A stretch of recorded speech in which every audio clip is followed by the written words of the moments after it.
A nosaltres no requereix cap presentació perquè ja porto uns quants anys assistint aquí, sorprenent-nos i fascinant-nos amb les seves conferències i amb la informació que remena, tria i finalment condensa i ordena. Però sí que cal dir que ve del País Valencià, d'un lloc prou simbòlic com la Vall d'Albaida i encara més simbòlic com Atzeneta, sobre el qual hem tingut, sobre l'origen d'aquest nom i de si els Atzeneta, els senyors d'Atzeneta són els mateixos que els marquesos del Cenete, perquè clar, com que tot està mogut, les hipòtesis són vives, no? I també ell ho va traient de tant en tant, però també està fent un llibre que pot convertir-se en una enciclopèdia sobre la llengua de la Losana andalusa, que és una novel·la del segle d'or castellà que fa molts anys que diem que és una traducció sistemàtica barroera del català i espero que algun dia, si pot ser abans de morir, ho puguis publicar. No, perquè hi ha gent que no fa res i després de mort envia els missatges, esclar, la gent s'espanta. Però en el teu cas espero que no sigui així, Rafael, i ens puguis continuar donant informació amb la mateixa tendència, la mateixa línia que has fet. Res, ell ha treballat també de professor de llengua i literatura, cosa que permet, com si la barreges amb la història, doncs permet un joc que molts historiadors no tenen perquè no coneixen el món de la literatura i no dominen la informació inherent que hi ha. No és el mateix llegir-lo tirant-lo blanc per gaudir que llegir-lo observant els fets que hi ha i relacionant allò amb la companyia dels almogàvers i així amb contingut històric. Per tant, avui en Rafael Mompó ens parlarà, que m'he despistat, ens parlarà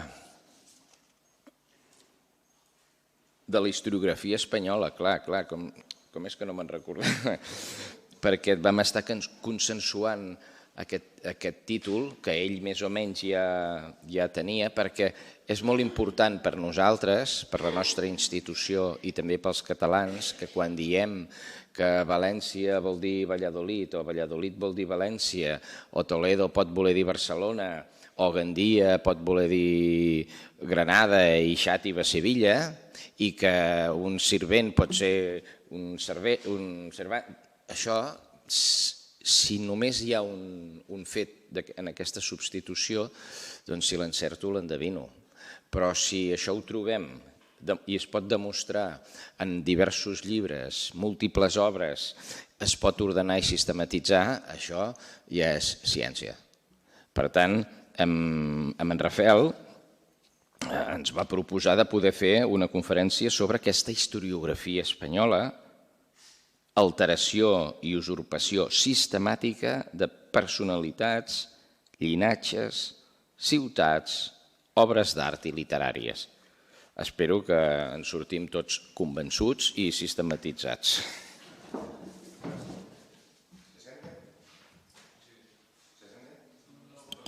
Ara, se sent bé?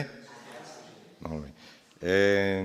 Gràcies, Jordi, per la presentació, gràcies a l'Institut Nova Història, un any més, i gràcies a la Vila de Montblanc. Aniré molt ràpid, com sempre.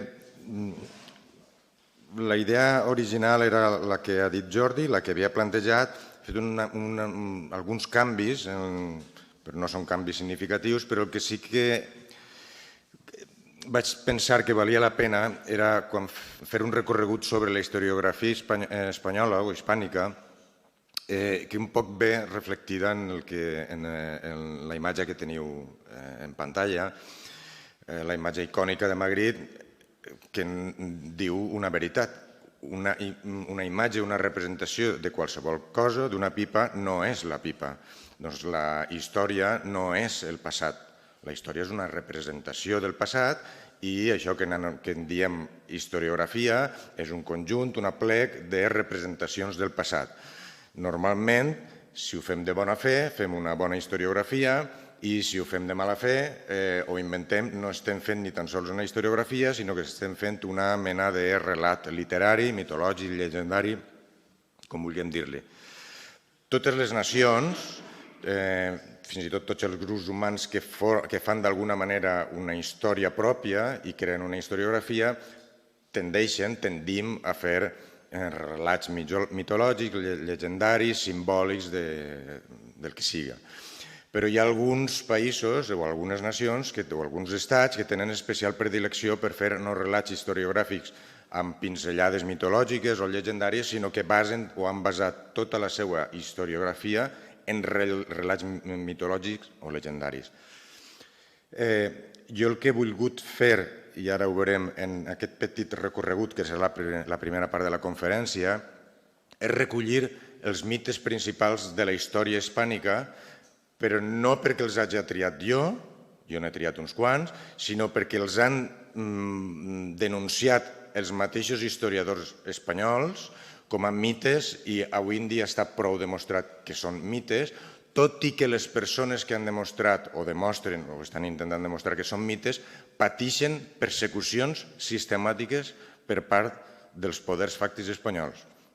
Vull dir que ells mateixos pateixen, poca broma, la hostilitat sistemàtica perquè diuen coses diferents. El recorregut que farem és justament aquest primer que us he dit, d'inventar, de fer els mites i desmuntar l'adulteració historiogràfica espanyola, posar un exemple concret, posaré molts exemples que passarem molt ràpid, però en un m'aturaré una miqueta més, que és la general història d'Alfons de ser el Savi o el Suavi. Dic el Suavi perquè la mare d'Alfons de ser el Savi, el rei castellà, era de Suàbia. I potser el Savi no és que era de Savi, sinó que era Suavi. Podria ser. I sobretot arran d'uns passatges de la general història que agafen Lucà, l'escriptor romà, i ja veurem què fan amb ell. Després parlaré també d'un aspecte concret que nosaltres des de l'Institut Nova Història hem parlat alguna vegada, Jordi Bilbeny ho va fer i Pep Malloles també, que és la substantivitat política o no de la corona castellana i en què descansa o no. I per a fer això compararé dos corts, les Corts de Toledo del 1480 i les immediates de les Corts barcelonines d'aquest mateix any, 80-81. Després ja entrarem més en l'adulteració sistemàtica dels llinatges en la noblesa espanyola i l'apropiació de personalitats, posaré algun exemple. Agafaré com una particularitat d'aquesta adulteració sistemàtica de noms i llinatges el fenomen del quòndam, que també entre nosaltres ha sigut i és encara una peça cabdal per demostrar especialment la catalanitat de Joan Colom i Bertran, que jo defensaré que de vegades aquest quòndam és efecte d'una persecució sobre les persones, en això que hem anomenat mort civil, però també defensaré que a vegades ha estat una estratègia de dissimulació, d'ocultació de les persones que eren perseguides per a poder escapolir-se de la persecució. I després parlaré sumàriament d'usurpació de llocs en general, d'allò que podríem dir els topònims, d'això que ja ha fet molt l'Institut Nova Història, València, Valladolid, Palència, Plasència, etc. N'hi ha molts i jo posaré un exemple concret, m'aturarem més en un exemple concret, que és Sagunt, Sigüenza, i finalment parlaré una miqueta també de literatura, art i llengua. No sé del recorregut fins a on arribarem. Hi ha una història, pot ser llegendària, molt famosa, que té a veure amb una celebració que s'anava a fer en Jocs Romans, que s'anava a fer estiguent August d'emperador, aleshores estava plovent molt, no sabien si l'endemà podrien fer els jocs o no, i el cas és que després de passar tota la nit plovent, el dia va amanèixer assolellat i van poder fer els jocs, i va aparèixer en els murs del palau de l'emperador el que veieu remarcat en negreta: os ego versiculus feci, tulit alter honores, sicut vos non vobis, sicut vom nobis, sicut nom. Aleshores l'emperador estava intrigat qui havia escrit allò, però veia que no estava acabat, els versos no estaven acabats, perquè la part que només estava escrita és la que estava en negreta. Aleshores es va presentar un personatge que va dir que això era d'ell, ho havia escrit, i l'emperador li va dir, val, doncs acaba els versos. La qüestió és que no sabia acabar els versos, va escriure coses que no tenia entrellat i l'endemà es va presentar Virgili i va dir no els ha acabat perquè no sabia, els versos eren meus i jo els acabaré. Sic bovis, non bovis, melificat apes, etc. Que el que vol dir és jo vaig fer aquests versos, l'honor se l'emporta un altre, aquell que volia presentar-se com a autor, que no era el veritable autor, i Virgili defensa la seva autoria. Així vosaltres, abelles, que feu la mel no per a vosaltres, així bous que llaureu no per a vosaltres, així aus que feu nius no per a vosaltres, així ovelles que feu la llana no per a vosaltres. Una mica aquesta ha estat la història de la nostra nació en els últims segles. Hem sigut abelles que hem fet mel no per a nosaltres, etc. Jo crec que això té importància perquè avui en dia el lema dels arxivers historiadors espanyols és aquest: sic vos non vobis. És a dir, ells consideren, els historiadors espanyols, suposo els arxivers, que algú altre està treballant per ells, m'imagino, perquè és el lema dels historiadors. Ja veurem que no tots els arxivers del món ni tots els historiadors del món tenen aquest lema. Bé, per a mi, i tot això és previ al que després vindrà, hi ha dos motors o dos fonaments en l'arquitectura i en la dinàmica de la historiografia, de la formació de la historiografia espanyola. Una és la diferència que podríem establir, que ja està establerta des de fa molts anys, en el dret romà existeix, entre el dol bo i el dol dolent. I jo faré un elogi, com s'ha fet, i un dret a la mentida, però ja veurem com l'inverteix respecte al que entenen la historiografia espanyola. I un altre és la raó d'estat, que és l'abús de la mentida. Si he posat la foto de capa, la famosa icònica foto de capa, és perquè avui en dia, almenys pel documental que va fer un amic, Xavi Crespo, i dirigit per Hugo Domènech i Raül Ribenbauer, la foto és falsa, està trucada. I és una foto icònica. És a dir, aquesta persona, i està demostrat, hi ha un documental que es va fer expressament per justificar com se va fer el muntatge i per què es va fer el muntatge, i tenim dues coses. Un gran autor, fotògraf en aquest cas, ha inventat una imatge icònica que ha quedat en la ment de tots nosaltres per a retratar un conflicte determinat i, a més, ho ha fet amb el suport d'una gran agència com és l'agència Magnum. Ells van tindre problemes enormes per a poder parlar amb l'agència Magnum i que els donés certa informació per a poder arribar a les conclusions que ells pensaven que eren les conclusions. Es va resultar impossible. Vull dir que el mateix que passa en les agències privades, en aquest cas Magnum, a l'hora de defensar una certa imatge falsa o distorsionada de la realitat, imagineu-vos com pot ser quan entra un factor com és la raó d'estat. Això és la meva... Què és el dol bo i el bo dolent? El dret penal distingeix dues formes d'engany, un és el dol bonus i l'altre és el dolus malus. Amb quin matís? Que l'engany és una manera d'intel·lecció i una arma natural de l'home per a defensar-se. És a dir, que quan algú es veu en una situació, en un tràngol, en una necessitat vital de mentir, el dret romà consentia, avalava la possibilitat que algú mentís. Això encara en els tribunals de justícia es recull. És a dir, vostè té dret a mentir si està sent perseguit de manera injusta, està sent hostilitzat, torturat, o el que sigui. Vostè té dret a mentir. Això és el dol bo. Però hi ha un dol dolent, que és la voluntat d'enganyar expressament des d'una posició de poder. I ja Plató recollia això.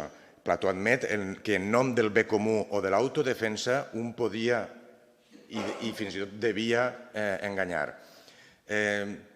no estic proposant que nosaltres, com a nació perseguida, necessàriament hagin de mentir i hagin de crear una historiografia falsa, però sí que tenim dret a defensar-nos. El que passa és que la raó d'estat de les institucions, les nacions, els estats poderosos, el que fan és invertir la càrrega de la prova. És a dir, et lleven a les persones o a les institucions o a les nacions en les quals combaten el seu dret a l'autodefensa d'utilitzar el dol bo i ells se l'apropien quan no tenien dret.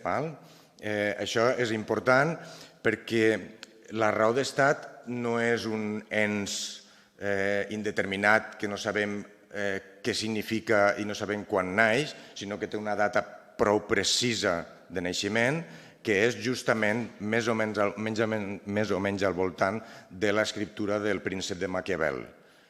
No és exactament el príncep la primera vegada que apareix, perquè apareix en Francesco Guicciardini, però la primera vegada en què apareix més o menys sistemàticament formulada la raó d'estat és en el príncep i en els discursos de Maquiavel.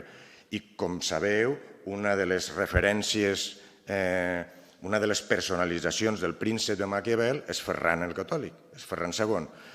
Per tant, no és gens estrany que veiem que Ferran II siga la personalització de la raó d'estat.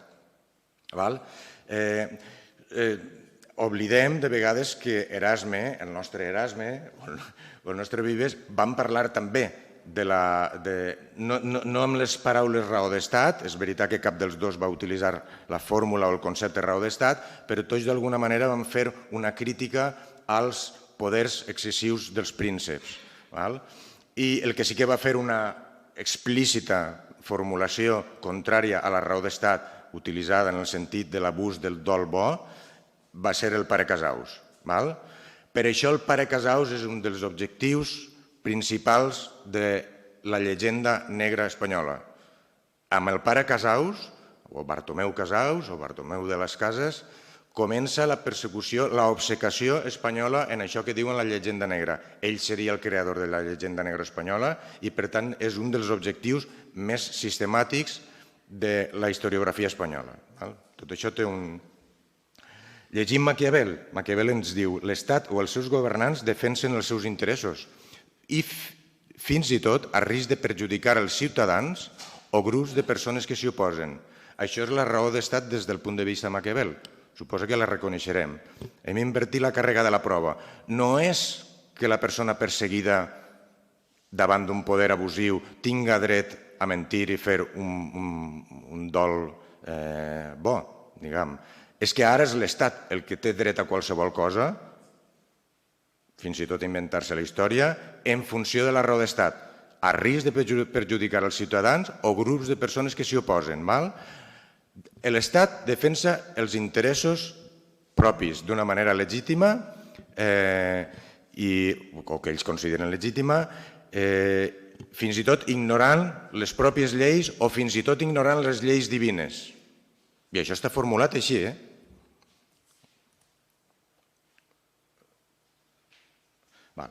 Maquiavel atribueix, aquí veieu a Maquiavel i a Ferran el Catòlic, que són dos cares d'una mateixa moneda, per dir-ho així, i ja veieu la formulació de Maquiavel. L'Estat té la mateixa dignitat que la religió o la llei i per això pot no estar someses a elles. En funció de la raó d'estat, l'Estat pot sobrepassar les seues pròpies lleis i fins i tot pot sobrepassar les lleis divines. És a dir, la teologia i la llei està al servei de la raó d'estat. Aquest és l'abast de la raó d'estat. I això té formulacions posteriors, com el Locke, etc. Ell li dona un altre nom, que és el nom de prerrogativa, etc. Giovanni de la Casa va ser un dels primers que d'alguna manera s'hi oposava. Ja veieu la formulació. Qui s'hi oposa, sobretot per qüestions d'estat, bo i ocupant les jurisdiccions o posicions alienes, no fa altra cosa que oposar-se a la natura i fer la guerra a Déu. És a dir, els primers que s'hi oposen a aquesta raó d'estat justament s'oposen per on cal... És a dir, no podeu subvertir les lleis, és una oració que s'adreça a l'emperador Carles, és a dir, majestat, no podeu subvertir ni les lleis humanes ni les lleis divines en funció de la raó d'estat, perquè aquest és el nucli, i qui ho fa és un tirà. En el col·loquio de los perros, Cervantes ens parla d'això també. Diu, d'esta glòria i d'esta quietud, parla un dels gossos, no me'n recordo ara quin dels dos, si és Berlanga l'altre, no me'n recordo. D'esta glòria y d'esta quietud me vino a quitar una señora que a mi parecer llaman por ahí razón de Estado, que cuando con ella se cumple, se ha de cumplir con otras razones muchas. És a dir, seguir la raó d'estat des del punt de vista de Maquiavel implica seguir moltes altres raons que són de raó. El mateix podem veure en Fra Alonso de Cabrera, en Bartolomé Leonardo d'Argensola, que era aragonès, etc. Hi ha moltes formulacions.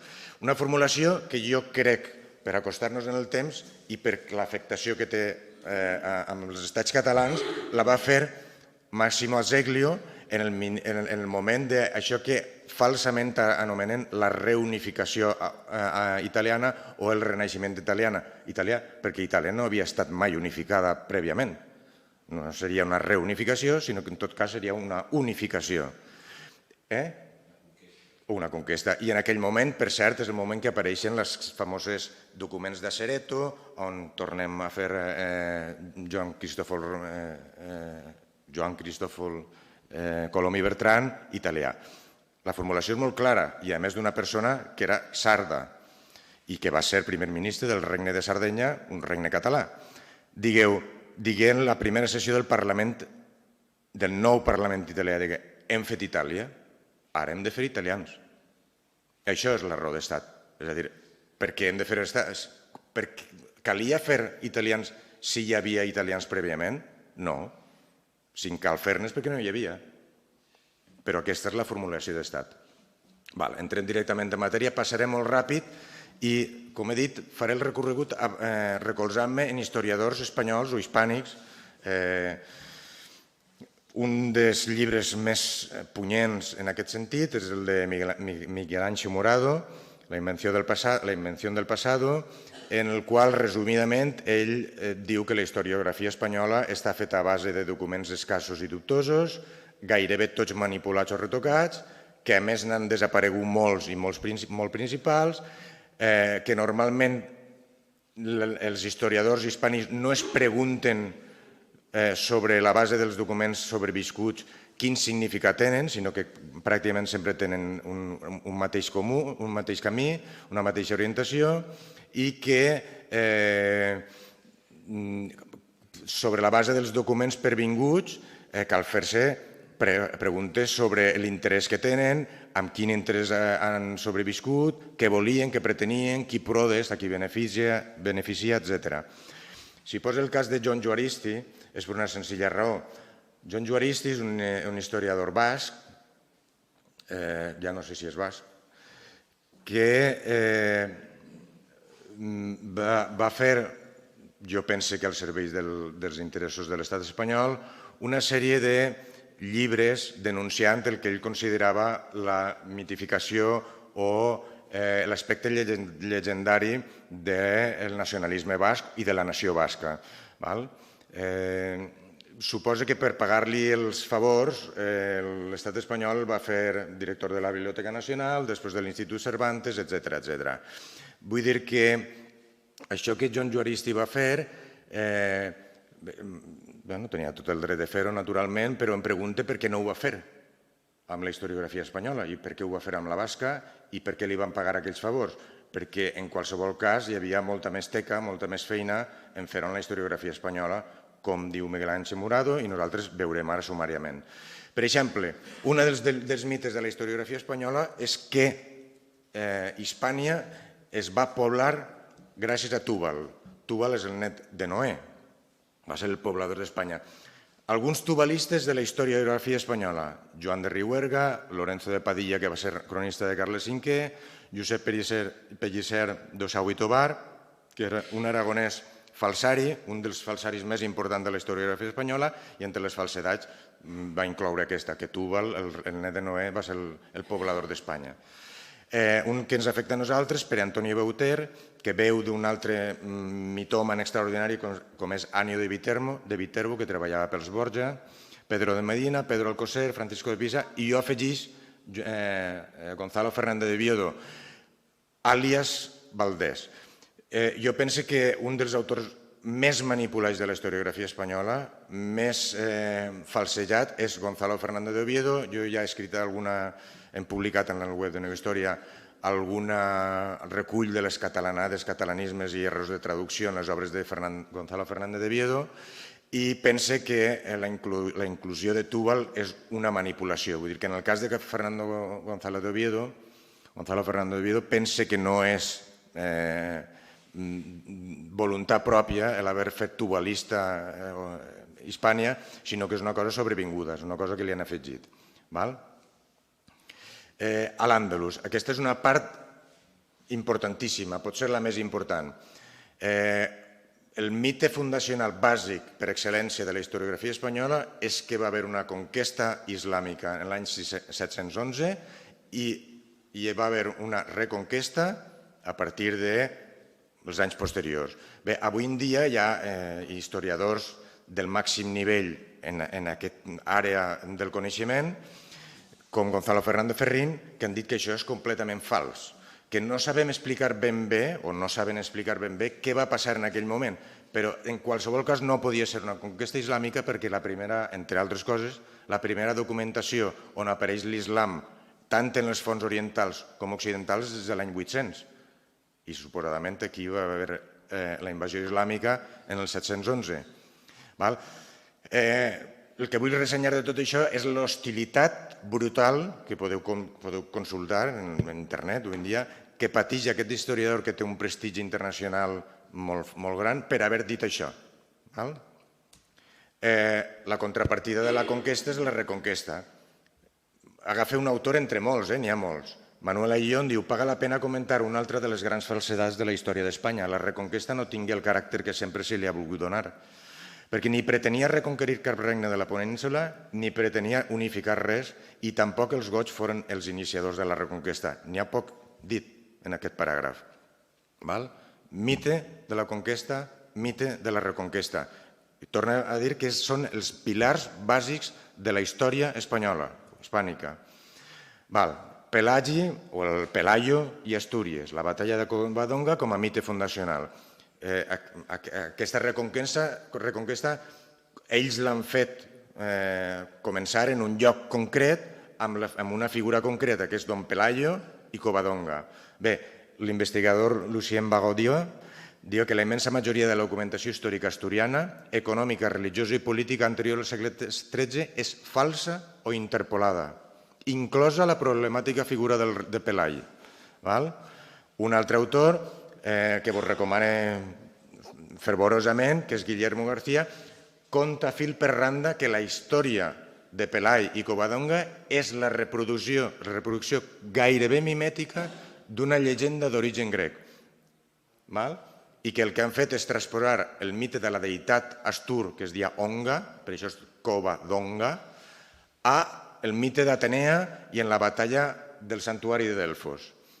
Us la recomano perquè és molt curiós, perquè és el mateix relat. I, evidentment, és un relat que van copiar els monjos, que és qui podia tenir accés a les velles historiografies, en aquest cas gregues. Després, aquí acudiré a un company nostre que va publicar un estudi preciós al web de Nova Història sobre els reis de la dinastia Astur. Astúria, la batalla de Covadonga com a mite fundacional i els reis asturians o asturs. El treball és d'Eduard Minoves Rubí, s'ha publicat al web, i allí estableix de forma raonada el paral·lelisme entre la genealogia històrica, és a dir, pseudohistòrica, de la reialesa astur-lleonesa amb la mitologia jueva, és a dir, d'arrel bíblica, i amb el simbolisme zodiacal. És a dir, que tots els reis asturs, astur-lleonesos, són inventats, però no són inventats de qualsevol manera, sinó que són inventats en base a dues coses: la cronologia i la mitologia jueva d'arrel bíblica i amb els astres, el món zodiacal. Però, perquè veiem la diversificació, aquests mites que s'han format no són mites de paper i solament, és a dir, escriptura, no, es concreten en escultura, per exemple, o es concreten en pintura. És a dir, Aquests personatges es fixen en la nostra memòria o en la memòria col·lectiva amb papers, amb relats, amb imatges, amb escultures, si cal en pel·lícules, si cal en sèries de televisió, etc. Faig un parèntesi. M'ha recordat una cosa que ha dit abans Jordi. Abans de preparar la conferència vaig passar, ho havia d'haver fet abans, però no hi vaig caure, i vaig tenir uns pocs dies, ja s'havien acabat les classes, els cursos normals de primària i de secundària, però vaig anar a la biblioteca de Guardamar a veure els llibres de text, com tractaven aquests aspectes. I vaig centrar més en concret en el món literari. Bé, vaig veure tant a primària i a secundària què és el que ensenyen els llibres de textos als nostres nens, als nostres xiquets, a les nostres nenes, a les nostres xiquetes, als nostres joves. Són exactament tots aquests mites, un rere un altre. I per contrapartida no hi ha cap esment històric ni literari, cap ni un, a la nostra nació. És a dir, Llull no va existir, els trobadors no van existir, Ausiàs Marc no va existir, Roís de Corella no va existir, Eiximenis no va existir, les cròniques de Desclot, etc., no van existir. Comencem a existir al segle XX. Amb quins autors? Ara parla de literatura. Amb Azorín, Miguel Hernández, Vázquez Montalbán, etc. Quina característica tenen tots en comú? Que són tots castellanoparlants o castellanoescrivents. Aquesta és la nostra història en els llibres de text d'història i de literatura que els arriba. Tots aquests mites i l'expulsió sistemàtica, consciençuda de tota la nostra història. Perquè hem de saber molt bé què està arribant als nostres nens, als nostres joves. Un altre mite, millor dit, seguim amb el mite perquè és el mite fundacional. Perquè perquè copsem la importància d'aquests mites, que ja se sap que són falsos, això no treu que Fraga, per exemple, fes l'apertura de campanya de les eleccions europees del 88, crec recordar, a on? En Covadonga. Que el papa Wojtyla, Joan Pau II, quan va anar al seu viatge hispànic, comencés el seu viatge en Covadonga i digués que allò era el principi de la cristianització europea i que fins i tot l'historiador i president de la República, del govern de la República en l'exili, és a dir, una persona que se suposa que és republicana d'esquerres espanyola, Claudio Sánchez Albornoz, i que digués: considere la Reconquesta una clau en la història d'Espanya. Aquesta empresa multisecular constituí un cas únic en la història dels pobles europeus. No té equivalent en el passat en cap comunitat històrica occidental. Seguint en la lògica, Vox obri les seues campanyes electorals en Covadonga sobre un mite fundacional. Fals, però un mite fundacional.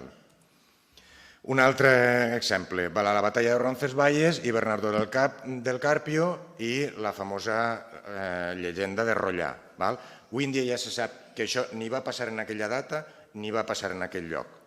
No va passar ni en Roncesvalles ni en l'any 778. No m'hi pararé, però és així. Hi ha molts historiadors que en diuen. El sepulcre de Sant Jaume de Compostela també se sap que és fals i que no se sap molt bé qui va ser l'autor del mite, diguem, de la llegenda. I la prova és que un historiador i un eclesiàstic i un lingüista com Louis-Marie Olivier Duchesne diu: abans de les darreries del segle VIII no hi ha vestigis a Espanya d'una preocupació especial per l'apòstol Sant Jaume. És a dir, que fins al segle XVIII ni tan sols és conegut Sant Jaume a Hispània. Ningú sap res d'aquest personatge. De tot el que es diu sobre la predicació de Sant Jaume a Espanya, resta un sol fet: el culte gallec. A partir d'un cert moment comença a Galícia un culte. S'ha discutit molt si va començar en Carlemany, perquè li interessava per algun motiu, etc. No se sap. Diu, comença el primer terç del segle IX i es refereix a una tumba de temps romans, que ni tan sols se sap si és de Sant Jaume, de qui és, que hom ha cregut que és la de Sant Jaume. I ell es pregunta, per què van creure això? No ho sé. ho ignorem en absolut. Un altre mite fundacional. El Cid, un dels altres mites fundacionals. Henry Kamen diu el Cid no és de cap de les maneres un heroi explícitament cristià. Per què? Perquè tots sabem que el Cid era un mercenari, per dir-ho en un terme modern, que igual treballava en el bàndol musulmà o islàmic o en el sarraí, que feia batalles per a un rei cristià. No sabem quins de tots. M'interessa remarcar d'això tres coses, una cosa, i és que han quedat tres documents importants sobre el Cid. El primer de tots, cronològicament, casualitats de la vida, és el Carmen Capí Doctoris, que s'escriu a Ripoll. El primer document que parla del Cid és un document català, de Ripoll. És de l'any més o menys 1090 i també simptomàticament en aquesta crònica o en aquest poema, perquè no és exactament una crònica, no es parla en cap moment dels primers anys del Cid. No sabem si va néixer a Vivar de Burgos, si va estar al monestir de Cardeny, etc. Tot això no se'n parla. La història és el segon document és la història Roderici, que es va trobar en el monestir de Santa Maria de Nájera, o, segons uns altres, en el monestir de Sant Migan de la Cogolla. No està clar en quin dels dos monestirs. I la tercera és la que coneguem més, el Cantar del Mio Cid, del qual ha quedat un sol manuscrit que, com veieu, és una còpia del segle XIV. Ni tan sols és un manuscrit contemporani a la redacció. Això és el que ens ha quedat. I el que se sap és que aquest manuscrit que ha restat, que ens ha pervingut, és redactat probablement per la zona de Terol, la vall del Xiloca, o per Conca, l'Alcàrria o per Medinaceli. És a dir, una zona molt concreta que ni tan sols té a veure amb Burgos, ni tan sols... És a dir, una zona que comença a acostar-se altra vegada a territori, en aquest cas valencià, que té una certa lògica perquè el Cid, com sabeu, va passar mitja vida a València. De fet, l'estàtua és de la plaça d'Espanya de València. Ramir I. Ramir I s'ha fet passar com el primer rei de l'Aragó, vinculat al monestir de Sant Joan de la Penya. Vaig a llegir textualment. Diu, això és de la Viquipèdia espanyola. De la Viquipèdia catalana. Gran part de la documentació relativa a Ramir I d'Aragó són falsificacions.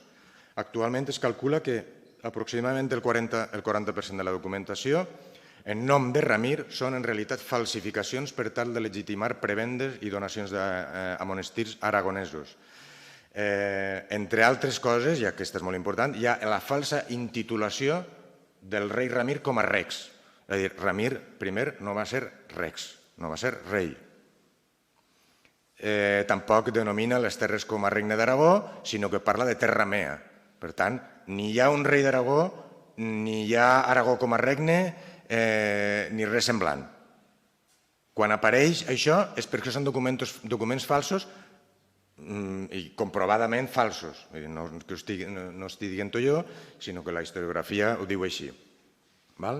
Flosel Sabater, que és un historiador català, ja veieu que diu que cal, en definitiva, malfiar de la dada concreta si no concorda amb la visió general.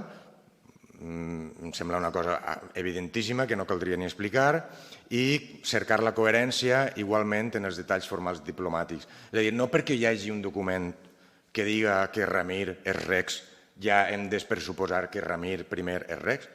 Hem de veure si això té lògica en el sistema de coses, en el sistema historiogràfic, hem de comprovar la veracitat dels documents, etc.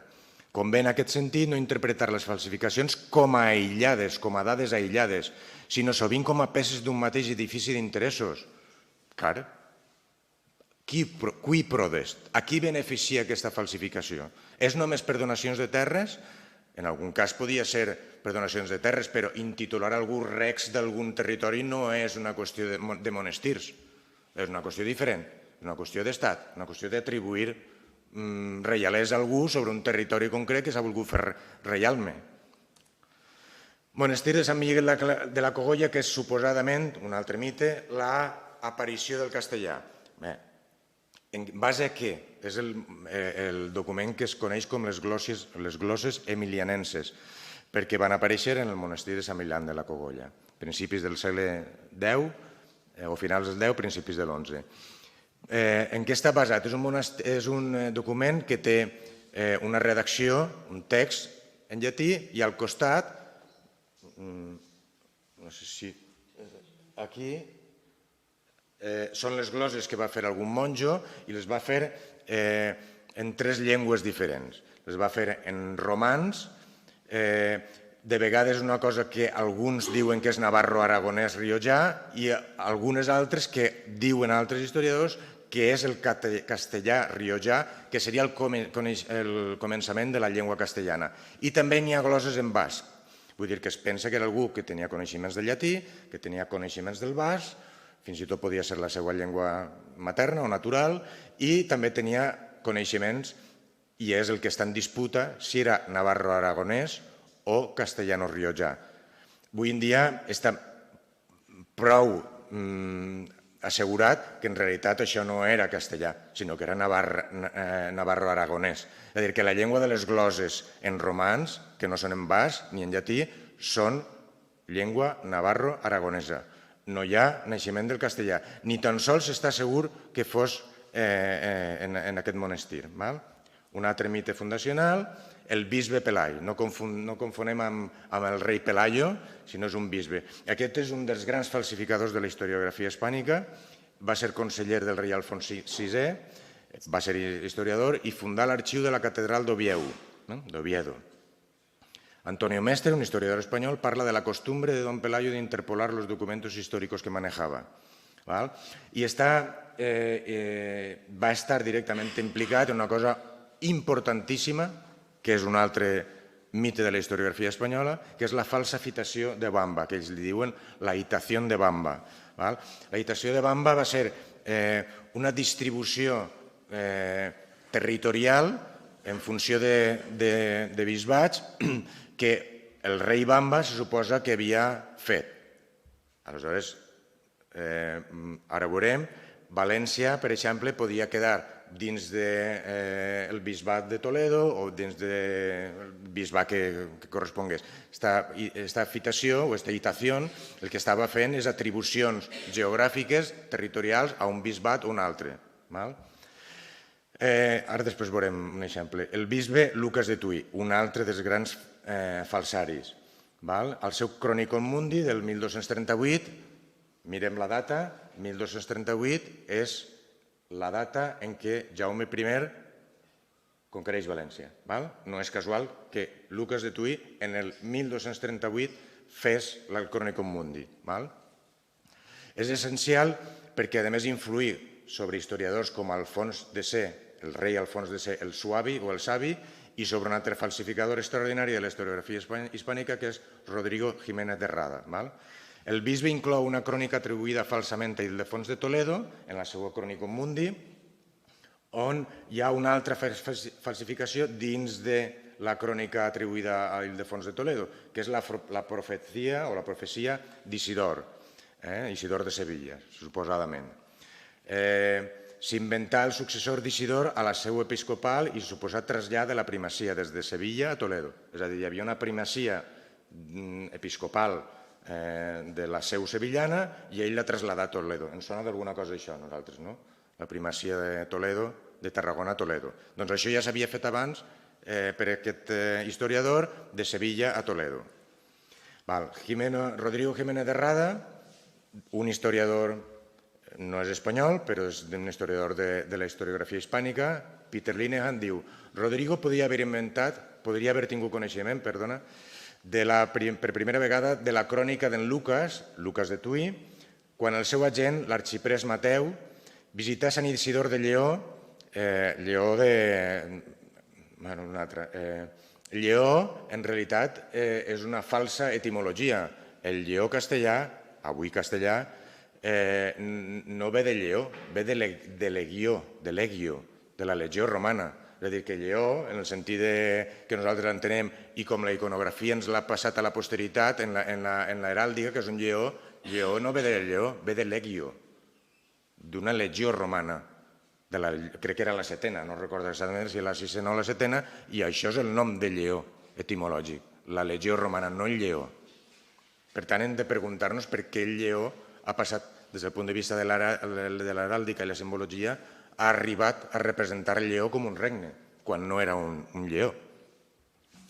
A la recerca de proves va enviar aquest Mateu de l'època visigòtica per a ser emprades en un litigi que tenia l'arquebisbe de Tarragona, Pere d'Albalat, que va ser bisbe entre el 1237 i 1251. Recordem, en el 1238 Jaume I entra a València. Per a què el va enviar? Per a que esbrinés la jurisdicció de l'Església de València, perquè li interessava en aquell precís moment esbrinar la jurisdicció de València, perquè és en el moment que historiogràficament nosaltres entenem que Jaume I conquereix València i per tant algú se la vol atribuir des del punt de vista religiós de la distribució. I per això acudix a la fitació de Bamba. Necessitem un document que fite València dins de la jurisdicció que a nosaltres ens convinga. València era assignada a Toledo. Entenem els jocs, no? València passa d'estar fora de l'àmbit tarragonès i passa a estar dins de l'àmbit toledà. L'Escola de Traductors de Toledo, un dels altres pilars bàsics de la historiografía espanyola. Hubo una escuela de traductores de Toledo donde los más eminentes hebreus, àrabs i cristians treballaven conjuntament en la traducció dels millors textos. Bé, Julio César Santoyo, ja és hora de deixar de parlar de l'Escola de Traductors de Toledo. Mai no hi hagué tal escola a Toledo. Ni al segle XII, ni amb el bisbe Raimundo, ni al XIII, ni amb Alfons X el Savi, no hi va haver tal escola en aquests segles ni tampoc a Toledo. Per aquest què i aquest on han demostrat ser un dels mites més perdurables de la història d'Espanya. El bo i el cert i únicament documentat és que molts dels traductors del segle XII i XIII, tradicionalment adscrits a l'Escola de Toledo, no hi realitzaren la seva obra, sinó a Tarassona, a Barcelona, a Lleó, a Burgos, tal volta a Tudela, Segòvia i molt probablement comencem altra vegada a desplaçar-les. La fitació de Bamba era també una fitació literària. Es veu que també calia posar les coses culturals en Toledo, un altre mite. Els Reis Catòlics i la Unió de Corones. He triat un llibre d'un historiador hispànic o de la historiografia hispànica, con Henry Kamen. I jo només utilitzaré, en aquest cas és de collita pròpia, diguem, això ho vaig trobar llegint a Gómez Manrique, que va ser poeta, dramaturg i cortesà.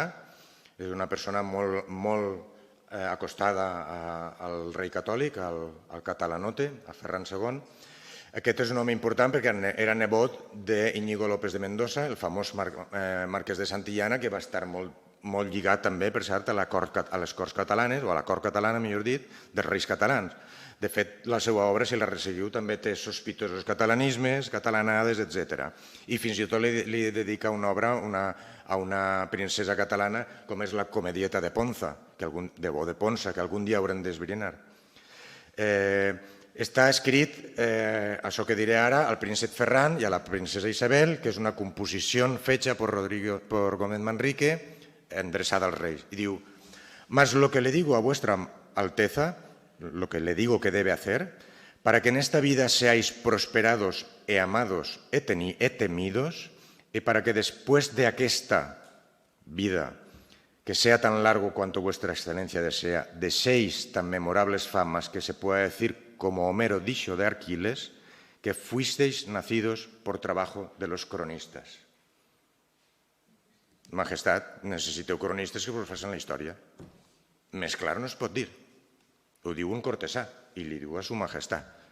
Majestat, que se diga como Homero, que és una obra literària, dijo a Aquiles que fuisteis nacido por trabajo de los cronistas. Anem a fer literatura, majestat. Anem a crear la història d'Espanya. Anem a unificar o desunificar, segons diu Pep, però en qualsevol cas anem a crear una història. Aquí es produeix una inversió curiosa. Si alguna cosa sabem és que la Inquisició no va ser un mite. Per què l'he inclòs jo aquí? Perquè justament la historiografia espanyola que rebat la llegenda negra s'entesta una i una altra vegada en convertir això que és justament sí que és real en un mite. La Inquisició no va ser tal, no va ser tan dura, en realitat no hi van haver tants assassinats, no va haver una persecució política, era una qüestió estrictament de bruixes. En fi, les coses ja sabeu. És a dir, aquí hi ha una inversió al contrari dels casos que hem posat abans. Transformem la realitat en un mite. Abans transformaven els mites en realitats i ara fem la inversió.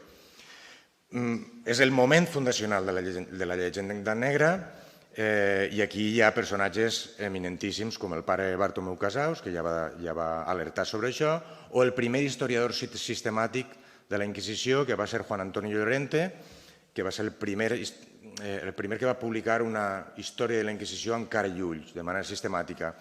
Perquè veiem la importància de desfer aquest mite, que és la pretensió que tenen ells, de desfer aquesta realitat i convertir-la en mite, és una carta que envia el rei Ferran als prohoms de Barcelona l'any 1505. Els diu: el que vulgueu, discutim el que vulgueu, però la jurisdicció del Sant Ofici és superior a la dels furs. Després veurem quina importància té, perquè això no ho diu per dir-ho, ho diu per posar clar als prohoms catalans, a les institucions catalanes, que la raó d'estat és una cosa efectiva i que de la raó d'estat se n'encarregarà la Inquisició. Ja veurem com ho fa quan comparem les Corts de l'any 80. I perquè veiem que això que estic dient, l'interès per fer de la Inquisició un mite i en realitat fins i tot de fer lloances de la Inquisició com una cosa necessària per al bé de la formació de l'estat espanyol no és una cosa antiquíssima, sinó una cosa fins i tot actual. Vaig a citar un historiador franquista dels anys 50, no fa tant, Miguel de la Pinta Llorente. Per cert, Miguel de la Pinta Llorente, en companyia del marquès de Salvatierra, va ser el que va publicar el cas de Blanquina Mar, que és la mare de Lluís Vives. Va ser ell. Després ja no va publicar més, encara que ho havien promès que publicarien alguns casos més, no en va publicar més. Diu: el fonament històric del Sant Ofici es presenta a la meditació de l'espectador, la retòrica que coneixem, com una realitat aclaparadora. El poble hispànic troba en la Inquisició la defensa més tenaç del seu esperit. En Aragó com en Castella i en Andalusia, la jueria constitueix un problema flagrant. És una realitat absorbent, antireligiosa i antinacionalista. Afecta immediatament el sentiment religiós, però amb conseqüències de tipus estrictament polític, com és sabut. No ho estic dient jo, no ho diu l'Institut Nova Història, ho diu un historiador franquista de la Inquisició. És un instrument polític. Considera la Inquisició una obra de sanejament moral que no ha estat adequadament valorada. No es pot lloar més la Inquisició. No es pot intentar destruir més una realitat, un mite, una realitat i convertir-la en mite. Va ser una cosa extraordinària, beneficiosa, sanejadora. De la Pinta acusar a l'historiador Juan Antonio Llorente de portar-se, que és veritat que ho va fer, quan a l'entrada del francès, molts documents fora per salvar-los. Ell, lògicament, pensa que no era per salvar-los. Bé, l'any 1834, com sabeu, desapareix oficialment la Inquisició. Tampoc és casual que l'any següent algú ja pugui publicar alguna cosa amb cara i ulls sobre la Inquisició. En aquest cas ho farà, malauradament no dona les fonts, però jo us diré coses que diu molt interessant. Joaquín del Castillo i Mayone, en el llibre que publica l'any 1835. Diu, entre les personalitats que ell diu que van ser perseguides per la Inquisició. Antonio Pérez, secretari de Felip II, això ja era conegut, ho coneguem, que va ser així, però per mi era completament desconegut, que Carles I, l'emperador, va ser perseguit per la Inquisició. Joana d'Albert, ell diu Albert, però és Albret, Enric IV de França, el seu fill, Margarida, ell diu Margarida, jo crec que és Caterina de Borbó, la duquessa de Bar, que és la seva filla, Joan Navarro, fill, no sé qui és aquest Joan Navarro, fill de Carles, príncep de Viana, per renom, infant de Tudela, Juan Picó, en realitat és Giovanni Picó de la Miràndola, Joan d'Àustria, fill de Felip IV, rei d'Espanya, Alexandre Farnesi, duc de Parma, Cèsar Borgia, fill d'Alexandre VI, Joan Albret, que ell diu Albert, Pere Lluís de Borja, aquest els tenim controlat. Pere Lluís de Borja va ser l'últim mestre de Montesa i és conegut quina maniobra li van fer per treure-li el mestratge. I altres prínceps. Religiosos perseguits, segons aquest historiador, Sant Ignasi de Loyola, Sant Francesc de Borja, Sant Joan de Déu, Santa Teresa de Jesús, Sant Joan de la Creu, Sant Josep de Calassanç, ja veieu, segons nosaltres, molts d'ells catalans. El beat Joan de Ribera, que va ser arquebisbe de València, Fernando de Talavera, bisbe d'Àvila, Juan de Ávila, apòstol d'Andalusia, també coneixem el pare Joan d'Àvila, de pare jueu, Fray Luis de Granada, que nosaltres atribuïm que podia ser Sant Lluís Bertran, Juan de Palafox, lletraferits perseguits, segons ell, el pare Cases, Pedro Centelles, que no he sigut capaç de saber qui és, ha de ser un Pere Centelles, però no he sigut. Francisco Delgado, que tampoc sé qui és, però jo sospito que ha de ser el suposat autor de la Lossana andalusa, sobre la que porta treballant, Joan de Valdés, Vergara, etc. Bé, adulteració historiogràfica. La general història, o la general història, com a símptoma d'una ordenació política en la base del funcionament polític castellà. En la general història, Alfons de C, l'escriptori, perquè el rei no era qui escrivia de la seva pròpia mà, tenia un escriptori de persones que l'escrivien. Fa dir a Lucà, Lucà és un historiador romà que escriu la Guerra Civil o la Farsàlia, una obra molt important, que descriu el pas entre el món republicà romà al món cesarista o al món imperial romà. Aquesta guerra és la que descriu, la que està en disputa dos mons políticament i d'ordenació de la cosmovisió diferents. Doncs com agafa la crònica del rei Suavi o Savi a Lucà i què fa amb ell? Lucà és sistemàticament menysprear el tirà, que per a ells és Alexandre Magne, i Juli Cèsar, que és el que començarà el període cesarista o imperial romà. Completament, constantment, sistemàticament defensa l'ordre republicà i considera que el tirà és equivalent al rex o al dominus, al senyor, i converteix els altres lliures, els altres ciutadans lliures, els converteix en esclaus. Això és el marc ideològic de Lucà. Diu la crònica d'Alfons de C, cita en llatí, diu indubis tutum est inopem simulare tirano. La paraula és molt clara, tirano. Com transforma el rei castellà. En els conflictes, fingir-se, ara estic traduint, no estic encara convertint la general història. En els conflictes, fingir-se indigent ajuda al tirà, és a dir, dissimular ajuda al tirà. Així doncs, quan més segura passa la vida un pobre verdader que no els senyors. Està fent una crítica als tirans que fan fingiments i considera que davant d'aquest fingiment fora molt millor ser una persona simple i normal, un pobre de veritat. Com converteix la general història? Diu, en los fechos de dubte, segura cosa és el príncipe. Ja ha canviat el tirà pel príncep. De fingir-se i mostrar-se pobre. Una primera transformació terminològica. El tirà ja no és tirà, sinó que és príncep. I a més ja no és aquest dissimul una cosa negativa, sinó que passa a ser una cosa positiva. En un altre passatge de la seva Farsàlia, Lucà li fa dir a un personatge, Nigidi Fígul, li diu et súperos, passa directament al català. Diu, i de què serveix demanar als déus la fi de la guerra si la fi de la guerra la portarà un tirà?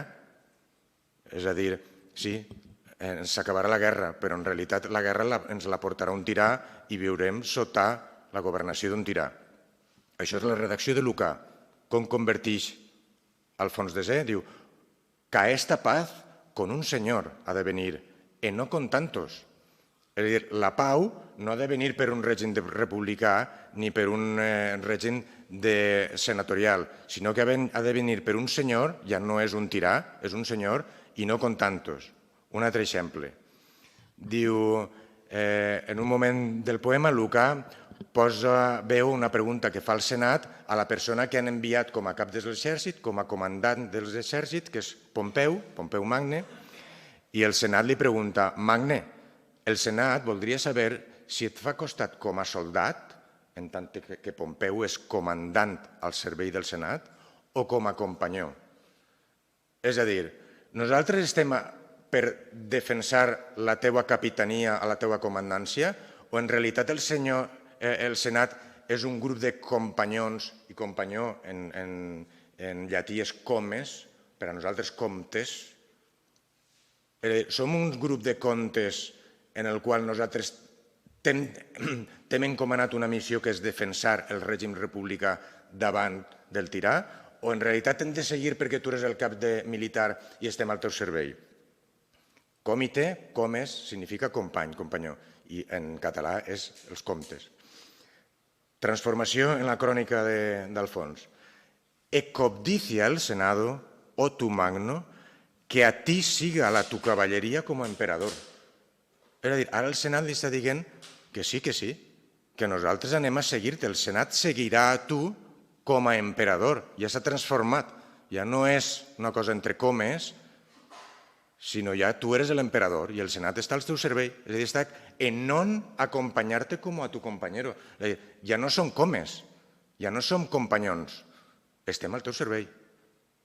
Clar, la transformació política és de la màxima transcendència, perquè Lucà està queixant-se d'un sistema polític que s'està imposant, en un sistema polític en el qual n'hi ha companys, còmites, comptes, com els règims comtals catalans, en els quals tots tenim una participació política mancomunada i l'estem substituint per un règim imperador. I et servirem com a imperador. Això és el moment fundacional, des del punt de vista ideològic, de la teoria política castellana. Podria seguir, però no ho seguiré. El que vull que quede clar és això, que en la crònica d'Alfons X, que és el moment fundacional de la historiografia hispànica, un dels moments fundacionals, i de la filosofia política castellana, hi ha una substitució d'allò que era el règim republicà tal com el defensava Lucà i tal com eren les terres catalanes, que era una ordenació per comptes, per un règim imperial, cesarista. No vaig a compartir el poder. Anem a veure com de 1240 anem a passar a 1480, és a dir, 2 segles i escaig més tard, com tornem a veure aquest mateix esquema polític diferenciant la nació castellana i la nació catalana. Les primeres corts que convoca Ferran II després de la Guerra Civil Catalana són les Corts de Castella, el 1480, i les Corts de Barcelona de 1480-1481. Les primeres són les castellanes de Toledo i les immediates les de Barcelona. Però abans vull fer també una mena d'introducció per parlar què significa o què podem entendre per substantivitat política, si és que hi ha o és que no n'hi ha en Castella.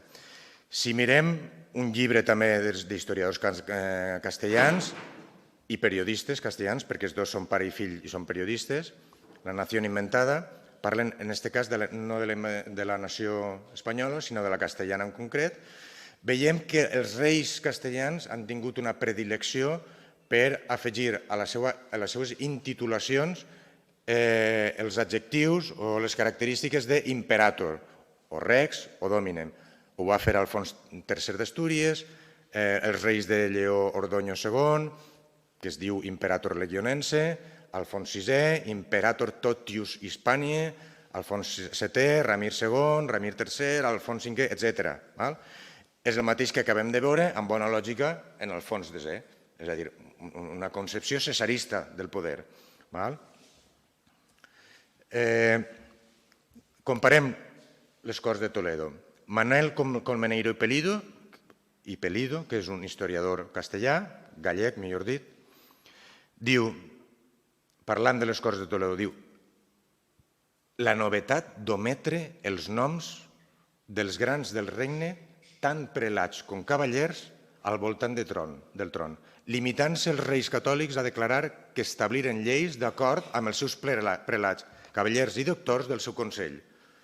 Diu ell, amb bona lògica, l'omissió no sembla casual, sinó al revés, molt meditada, perquè ningú sospités que eren necessàries les confirmacions de certs alts dignataris de l'Església i de l'Estat per a donar compliment al que el rei volia. És a dir, en les Corts de Toledo desapareixen la nòmina dels assistents, ni assistents, suposadament, però no sabem qui són.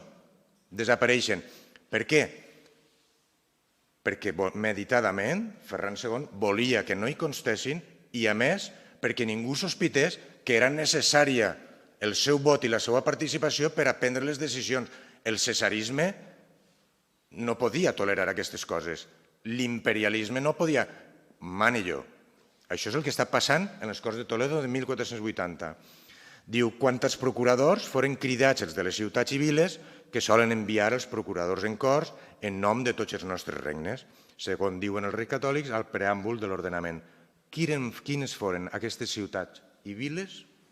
No s'hi declara.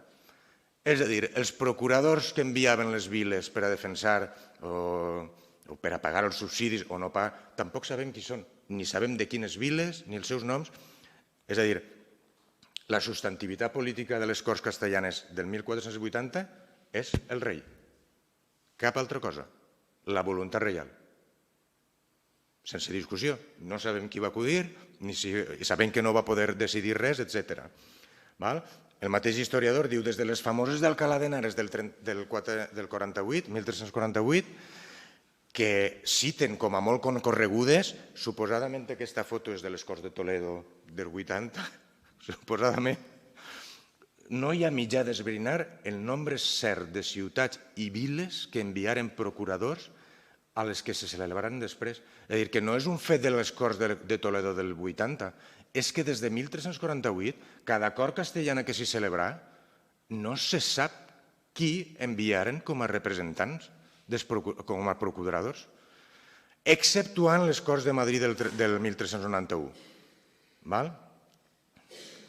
Per fer-nos una idea, l'any que naix Gonzalo Fernández de Oviedo, suposadament a Madrid, Madrid té menys de 3.000 habitants. Menys de 3.000 habitants. El meu poble és un poble petitíssim, té avui en dia 1.300 habitants. Us asseguro que celebrar unes Corts hauríem d'encabir 4 o 5 persones alts dignataris en cada casa. Algú pensa que les Corts de 1391 podien celebrar-se en Madrid si un segle després tenia menys de 3.000 habitants? Algú, en l'ús de raó, pot pensar que pots allotjar un rei, una cort, tots els dignataris, donar de menjar, donar aliment a les cavalleries, etc. Bé, pensem una miqueta amb la lògica. No menys de 36 capítols es consagraren a l'organització del Consell, en Toledo 80, que des de llavors fins ahir fou l'eix de la monarquia tradicional espanyola. En les Corts de Toledo és l'eix de la monarquia tradicional espanyola. Li donaren nova planta. Són paraules textuals de l'historiador gallec. Nova planta. Em sona que hi ha hagut més noves plantes abans, però en Castella van començar el 1480, si no abans. I el com pogueren aquesta nova planta, el rei digué que el seu consell eren un prelat, 3 cavallers i 8 o 9 lletrats, perquè contínuament s'ajuntaren a despatxar els negocis i els assumptes d'estat amb rapidesa.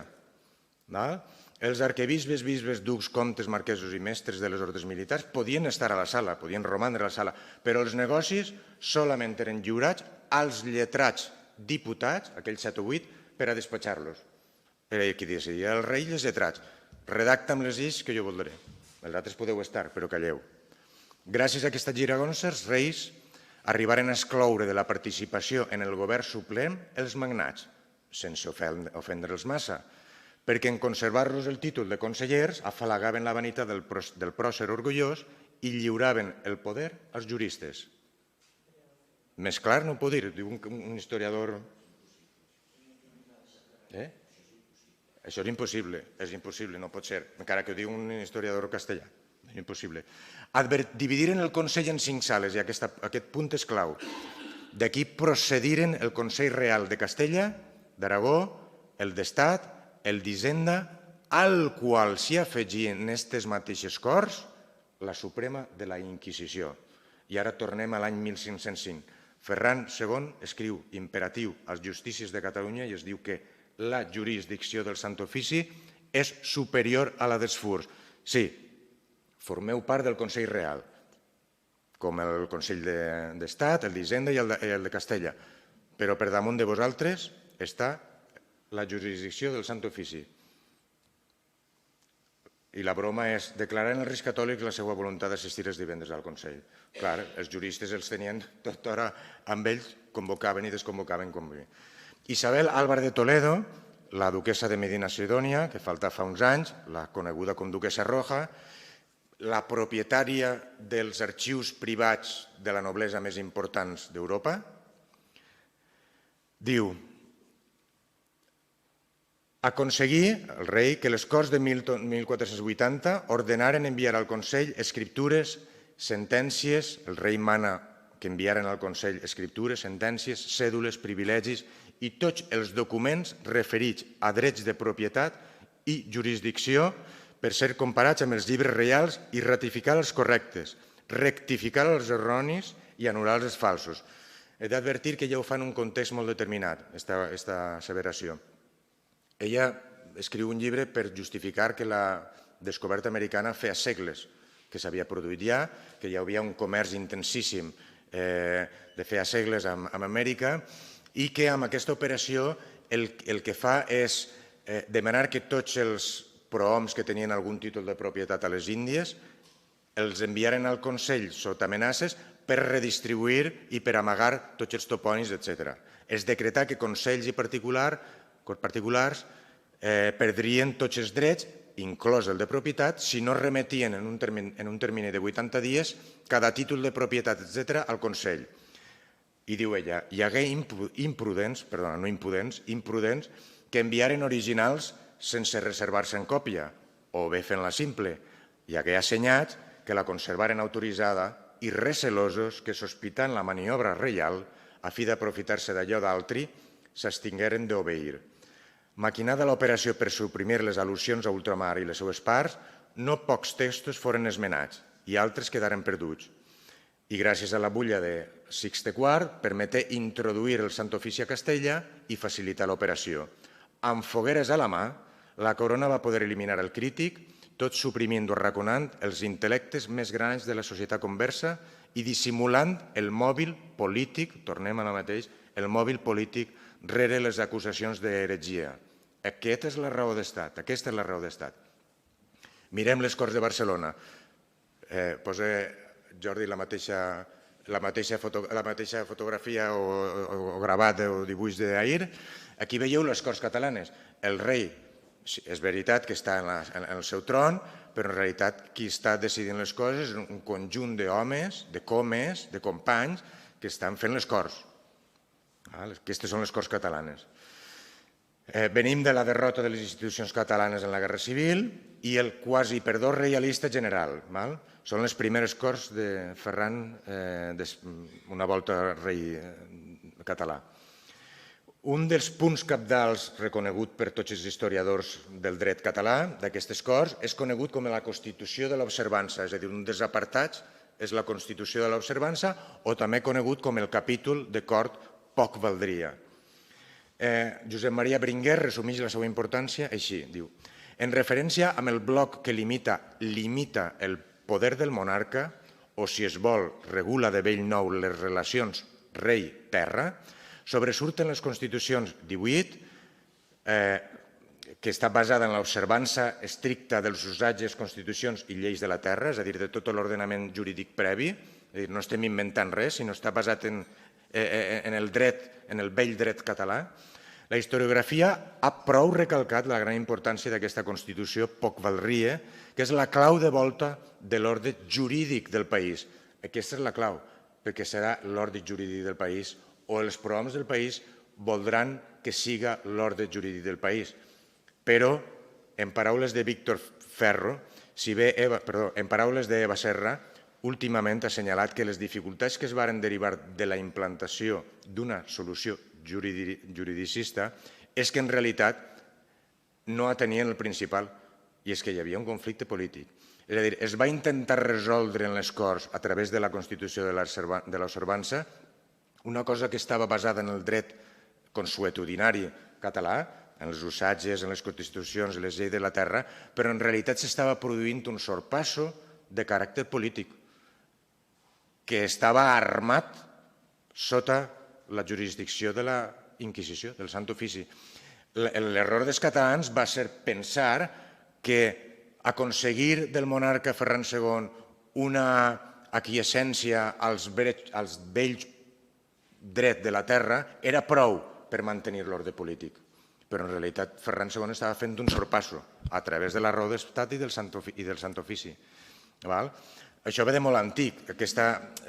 Com dic, això no és res inventat i l'usatge quoniam perinicum, que és bàsicament el que es fa servir, es basa en la promesa unilateral de l'autoritat pública de respectar la paraula donada, definit com un dels pilars del sistema pactista. La confiança que el rei respectaria la paraula donada i s'obligaria a obeir les lleis que havia pactat. Retrocedim unes diapositives abans. Recordeu la raó d'estat i Maquiavel? Si és precís, anirem contra les lleis de la terra i fins i tot contra les lleis de Déu. Això és la raó d'estat. Tots estem al cas del que està passant avui en dia i pensar que una solució juridicista als nostres problemes, com van pensar els prohoms de 1480 en les Corts Catalanes, les Corts de Barcelona, solucionava, reforçava, suportava l'arquitectura política catalana era un error. En tot cas, suportava, reforçava l'arquitectura jurídica, però per damunt hi havia una altra cosa, que era la decisió política cesarista imperial del monarca. No repetim errors.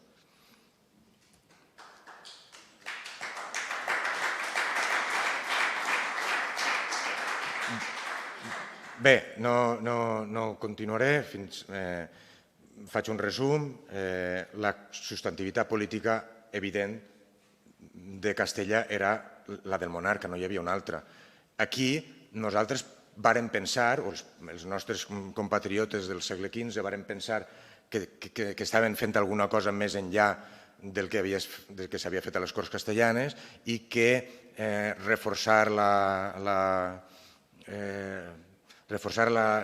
nostra ordenació política era prou en l'ordenació jurídica, i ja hem vist que no era prou, perquè hi havia una cosa nova, s'estava fent una nova planta, de manera més o menys dissimulada, però s'estava fent una nova planta i darrere hi havia l'operació de l'Estat, tot això no és casual.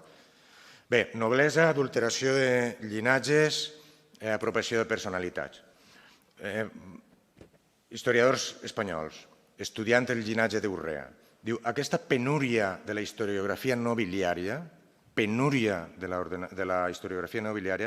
implica un coneixement fragmentari i en ocasions inexacte del procés de formació territorial. És a dir, evidentment, la noblesa conforma el territori. Els senyors conformen el territori, sigui els països, sigui els senyorius, etc. De tot això, aquest historiador diu que en sabem ben poc. De fet, diu que n'hi ha una penúria i que no sabem ben bé com funcionaven els complexos vincles familiars amb les maniobres de poder i d'influència. És a dir, diu que tot això està per fer. Per tant, està bé que ho fem nosaltres. Per exemple, què és el que estem fent? S'ha de fer, ho hem de fer. Un altre historiador espanyol, Antonio Domínguez, diu trobar genealogistes que donaren aparença de veracitat a aquestes faules mai va ser difícil. En canvi, fou difícil trobar homes que per pur amor de la veritat volgueren destriar d'aquest garbuix que era una feinada hercúlia i és una feinada hercúlia, tots ens hem enfrontat a aquest garbuix, i de la qual no se'n podia esperar un altre premi que l'enemistat de persones poderoses. Res que no ens sona a nosaltres. Un altre historiador, Enrique Soria Mesa. Aquest és l'historiador espanyol més important, sense cap mena de dubte, tret de l'Institut de Nova Història, que hagi tractat els temes genealògics. I és aclaparador, com a poc. Diu, una de les estratègies més interessants de totes les desenvolupades per les elits hispanes al llarg del segle XVI al XVIII és l'usurpació de cognoms. No està dient mitges paraules, és la usurpació de cognoms. Unir el prestigi a qui ja posseïa el poder i la riquesa. Fou un fenomen de la més gran transcendència i que fins avui ha romàs pràcticament ignorat per tots els estudiosos de la matèria nobiliària. Ningú n'ha fet cas, tret d'ell i nosaltres, possiblement. Uns per inadvertència i uns altres, i això és molt pitjor, de forma deliberada, a fi que no es trastocassin els fonaments d'un món que únicament existí en la seva imaginació. El Quixot. En la pràctica no hi ha cap historiografia a seguir en aquest terreny. Ho he de fer jo tot, està dient ell. Jo m'agradaria dir-li, vine aquí, potser compartim coses. Resulta lògic que aquestes famílies en progressió social arribassin a recórrer, quan resultava més eficaç, directament a inventar o atribuir-se un cognom al que denominar-se en el futur. Genealogistes dels més importants que ell diu que són falsaris. Gonzalo Argote de Molina, de la noblesa andalusa. Tots els que investiguem en algun moment o altre entropecem amb aquests genealogistes. José Pellicer, Osau i Tobar, Alfonso López de Haro, Blas de Saladar, el príncep dels genealogistes espanyols, Luis Salazar i Castro. Este és el gran príncep de la genealogia hispànica segons ells mateixos. Diu, genealogistes famolents que pul·lulaven per tota ciutat de mitjana dimensió, tasca que els més rics i poderosos arribarien a sol·licitar de les estreles més brillants que aleshores copaven el mercat nacional. López de Haro, etc. És a dir, qualsevol persona que podia pagar-se una genealogia li la feien a mesura, li la feien a mida. Luis Salazar y de Castro, el príncipe de los genealogistas, digué de López de Haro que havia platjat en dosis grossis el cronista Esteban de Garibay. Un altre, Bernabé Moreno de Vargas. No hi ha cap nació que més s'englorie de ser nobles, ni que més es perceba com d'honrats que els espanyols. I no és molt, perquè des de molt antics són tinguts per nobles i la seva descendència procedeix de totes les nacions generoses de la terra que, trasplantades en Espanya, reberen del seu cel un nou valor espanyol. A partir d'això, diu, tots tenen camp lliure per a derivar les seves ascendències i les seves nobleses dels reis famosos d'Espanya, si és Túbal, com si és Carlemany, com siga, i d'altres prínceps estrangers. I no són pocs els que refereixen llargues patranyes de l'origen de les seues armes, principis dels cognoms, com veiem als llibres manuscrits d'aquesta matèria. Veiem que els historiadors espanyols estan, alguns, pocs, però ho diuen. Enrique Soria, per concloure, per resumir d'alguna manera, diu fou una estratègia desenvolupada per milers de famílies. No en van ser 10, ni van ser centenars, són milers de famílies en tot l'àmbit hispànic, també en Amèrica, també en Sicília, també en Nàpols, incloent-hi, per descomptat, els remots regnes americans. S'elaboraren arbres genealògics ad hoc. Es dissenyaren belles mansions als centres públics de les ciutats. La fixació no sols és textual, sinó amb imatges, amb arquitectura. S'encarregaren de llaurar escuts d'armes tan vells com imaginaris, boi adornant façanes, en l'argent, en la vaixella, etc. Es compraren capelles per enterrament de famílies, etc. S'usurparen cognoms aliens, s'allargaren els propis o directament se'ls inventaren i ho feren tan bé que ens hem cregut per complet.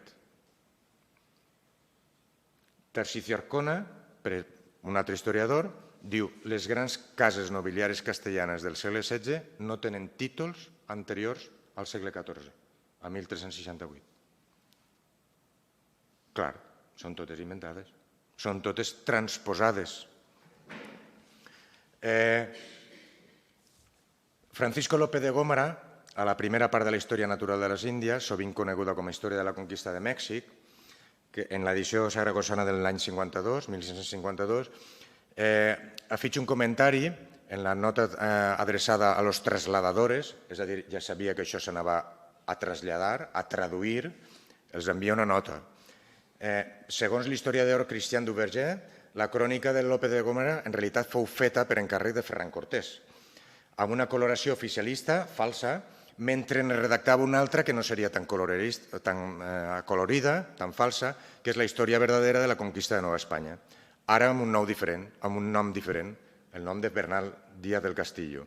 Diu en la nota a los trasladadores, al qui l'anaven a traduir, si l'anaven a traduir i està traduït en castellà, de quina llengua podia... Parlava en nahual, Ferran Cortés? Podria escriure en nahual? O bé, si és un gurrea, si és un aragó, si és un home de nissaga reial catalana, en quina llengua podia escriure i adreçar-se a los trasladadores? No cal fer massa cabòries. Algunos, por ventura, querrán trasladar esta historia en otra lengua. De hecho, ya está trasladada.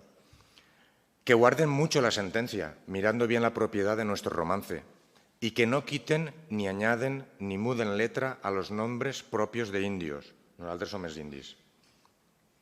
Nosaltres som els indis, som els indígenes.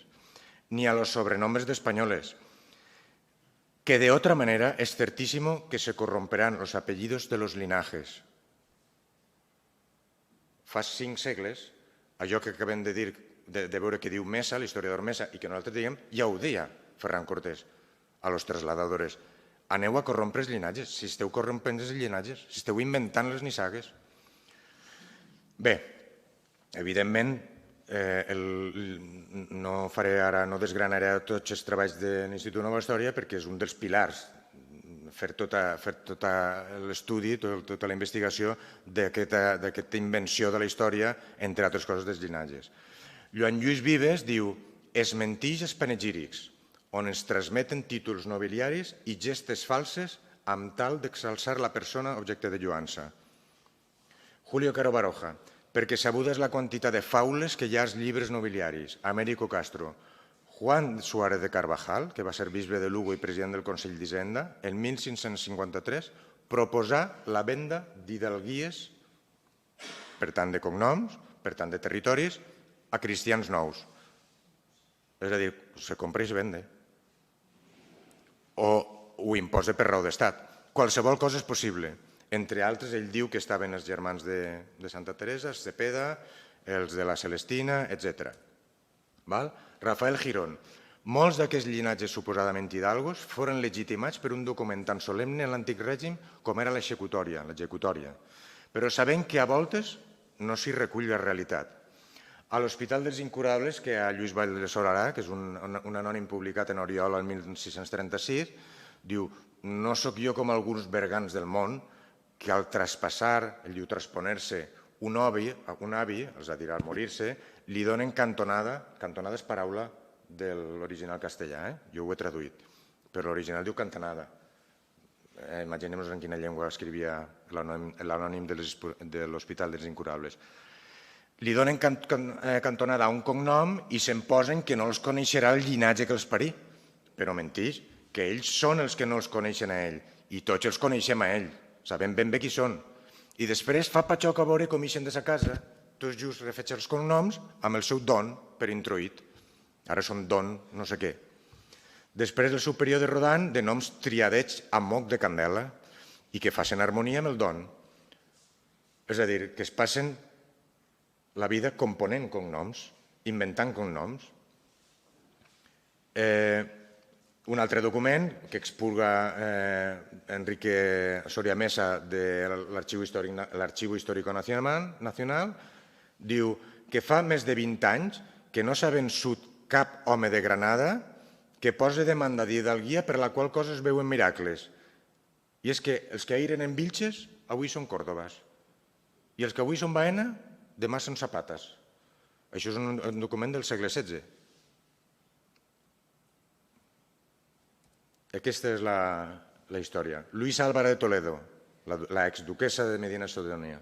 Lleó l'Africà, que després algú li va donar el nom de Giovanni Leone de Medici com el papa Lleó X. Diu, el feren suposat nadiu de Fes, encara que la història oficial diu que és Granada, emigrà a Roma per rebre el baptisme i redactar la seva obra. Enllestida en 1526, es publicà en 1588 en una Itàlia sotmesa a forta influència de Felip II. Les contradiccions i absurd que conté l'obra de Lleó l'Africà indiquen que pertany a la biblioteca de la contrahistòria que ens llegà l'Àustria. Una altra persona que té el fons documental privat nobiliari més important d'Europa, que ens diu que Felip II va fer la biblioteca de la contrahistòria. Jeroni Pujades, a la Crònica Universal, diu en els renoms dels llinatges, famílies, pobles o ciutats i encara d'alguns mons, ser forçós, diu ell, hauria de ser forçós, usar tan sovint com les nomene els nostres vocables catalans per no alterar la seva propietat ni donar-los un altre sentit, perquè si no els d'Esplà acaben convertint-se en del Llano o de la Vega. És constant. Aquesta és de broma, he triat uns pocs exemples ja de cognoms concrets, aquesta és de broma, perquè Mendoza, o Mendoza, femení, significa en català mentider, fals. Diego Hurtado de Mendoza, si ho traduïm a una llengua comprensible, significa Diego Furtat de mentirós o de mentider. I un anònim del segle XVII diu ja passen per lo Hurtado a ser Mendoza, ja passen perquè ha furtat a anomenar-se Mendoza. Un altre, el comte de Villamediana, que perquè era un desllenguat, el van haver d'exiliar 3 vegades, veu que els tenia ben posats, i diu, jo, por Mendoza, ell no era un Mendoza, però es casa amb una Mendoza, Ana de Mendoza, diu que yo soy por Mendoza noble, como otros por Hurtado. Clar, a mi m'han fet Mendoza per matrimoni i altres perquè el furten. Vull dir que la historiografia espanyola, si anem mirant, també ens va dient això. Antonio de Balbas, Barona, en el Azoguejo de Segovia, diu, altra vegada, ¿qué de ladrones y hurtados? Con capa del nombre solo. Només tenen el nom de ladrones i hurtados, perquè de ladrones autèntics no tenen res, s'han inventat. I aquesta és una llàstima que no siga Pep Malloles, perquè no li hagués agradat. El capitán Fernando Molina d'Argote, diu Enric Soria, que ha investigat prou bé aquesta genealogia, diu, tot i que el tinc ben estudiat, diu, no sé d'on li surten els cognoms, i em troba que de vegades surt el Molina d'Argote, apareix de forma invertida, Argote de Molina. Us recordeu que un dels grans genealogistes era Argote de Molina? Doncs aquí està. Diu, per més sorpresa encara, la segona esposa del capità, d'aquest Fernando Molina d'Argote, s'anomenava Catalina Suárez de Figueroa. Diu, esplèndid cognom, que ens recorda els ducs de Fèria. El tercer comte de Fèria fou Lorenzo Suárez de Figueroa i es casà en 1518 amb Catalina Fernández de Córdoba i Enríquez, a qui nosaltres identifiquem com Teresa de Jesús, en un anònim cordobès. Bé, un altre poeta, en aquest cas espanyol, cordobès, Góngora, en un romanç de 1601, diu cruzados hacen cruzados, escudos, sempre parla de moneda, els escuts pinten escuts. Si tu te'l pots pagar, et pintes un escut nobiliari. Taures muy desnudos, condados, jugant, ganen condados, comtats. Ducats, el diner, deixen ducats. I corones, majestat. Tot es compra. Això té un mirall perfecte i previ anterior en Turmeda, en l'elogi dels diners. Si molt n'hauràs, podràs fer papa de Roma. Els diners compraran la noblesa i fins i tot la reialesa i fins i tot el papat. Això ho sabem ben bé. Bé, poso un exemple de la meva collita només, perquè en el moment que vaig arribar aquí em va sorprendre moltíssim. Els comtes de Narbona, que és un dels pilars de la nostra nació i de la nació occitana, en realitat, al cap del temps, acaben convertir-se en els Narváez. I en un llibre espanyol, Diccionario Histórico Genealógico y Heráldico de las Familias Ilustres de la Monarquía Española, diu desciende esta casa de don Ramón, conde de Narbona. Parla dels Narváez, de Sant Gil i Sant Geli, i de su mujer, doña Elvira. És a dir, en algun moment de la història, els Narbona, els comtes de Narbona, es converteixen en Narváez. I la casa nobiliària dels Narváez, en realitat, són comtes de Narbona. Però fins i tot això ho tenim documentat. Però no en fem cas de tot això. Condam. Condam té importància perquè des que Jordi va descobrir o va posar de relleu els documents on Joan Colom i Bertran apareix com a Condam, hi ha hagut una polèmica més o menys agra en el sentit que, amb tota la raó, ell dia que necessàriament Condam no havia de significar mort o finat o traspassat. És a dir, els historiadors que s'hi oposen, el que comentava Jordi, és que no podia ser que un mort tingués actuacions polítiques i que pogués descobrir Amèrica ni que pogués fer aquestes coses perquè aquesta persona estava documentada com a Condam, com a mort, com a finat, com a traspassat, abans que es produïren totes les fites posteriors de la seva personalitat. Esbrinem el Condam. Ja he dit els antecedents, no sols Jordi, sinó també Lluís Matamala, Pep Malloles o el mateix Jordi Albers han dit la seva en relació a aquest Condam. Bé, el primer que hem de dir és una cosa elemental, bàsica, i és que en llatí Condam significa més coses que mort. També significa mort i es fa ús de Condam com a mort per indicar que una persona és morta, però també significa altres coses. I antigament també el podem trobar en variants gràfiques com a Condam, etc. En català era prou habitual que aparegués com a Condam. Bé, me'n vaig anar al diccionari de l'Alcover Moll, el diccionari català-valencià-balear, i ja t'ho diu. Diu que fue. Que fou. No necessàriament significa que va morir, sinó que fou alguna cosa. Que fou mestre d'atxes, ja no ho és. Que fou un comte de Ribagorça, ja no ho és. Però no significa que estiga mort. Vaig consultar el Diccionari de Llatí Medieval per a Historiadors del curs 2007-2008 elaborat a la Universitat d'Alacant, curs per a historiadors, llatí per a historiadors, i diu, a l'entrada Condam diu, en cierto momento, en otro tiempo, una vez, a veces, en ciertos momentos, antes, en el pasado, ni tan sols recull mort. Això és un diccionari per a historiadors. Bé, una de molt curiosa, perquè veiem exemplificat l'antipapa Joan XXIII, que és un cosa, Baldassare Cosa, en el seu sepulcre hi ha una inscripció llatina que diu Johannes Condam Papa XXIII, Ovid Florentia, tal. En la Viquipèdia anglesa, amb bona lògica, ho tradueixen així.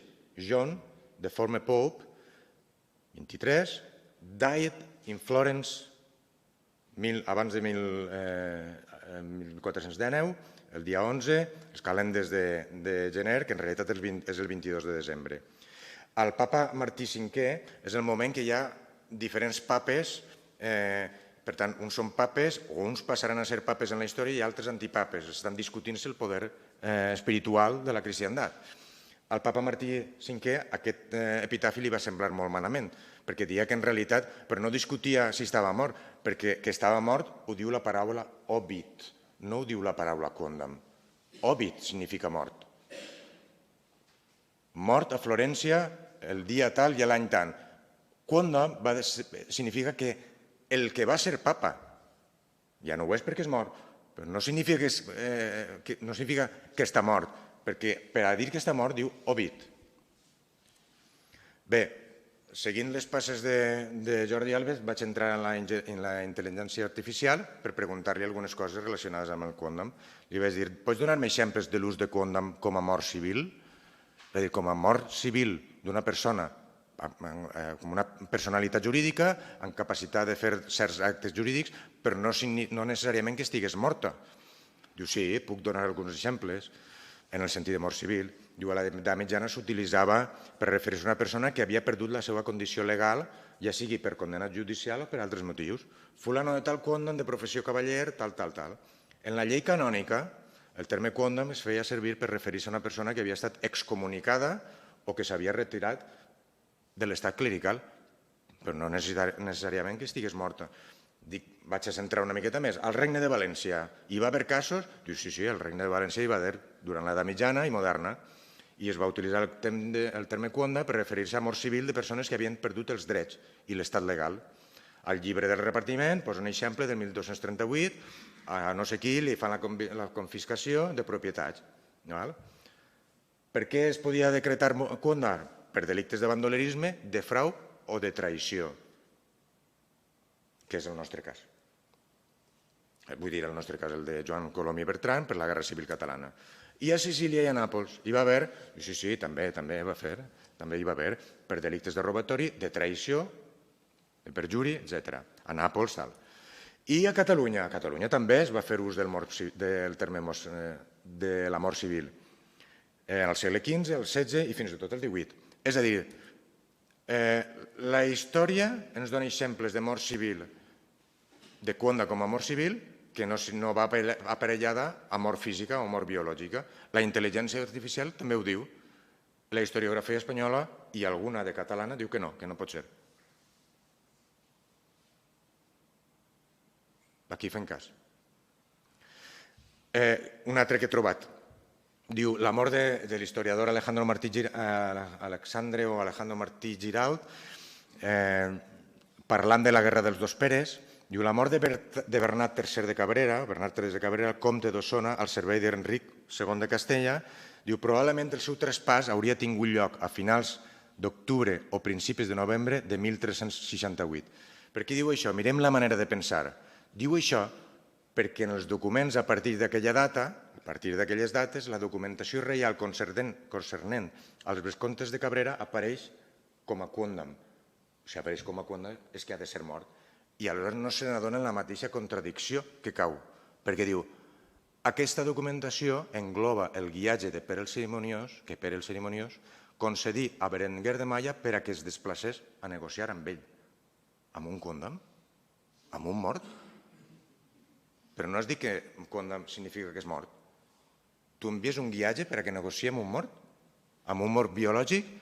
Serà perquè és un quondam, perquè és un rebel en la guerra dels Peres, perquè negocies alguna cosa amb ell, però no perquè l'has decretat la mort civil, però no la mort biològica, si no s'han de que li envies a un mort a negociar.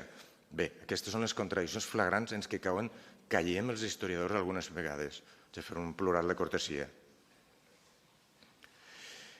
En fi, un altre exemple literari molt bonic, del Tirant lo Blanc.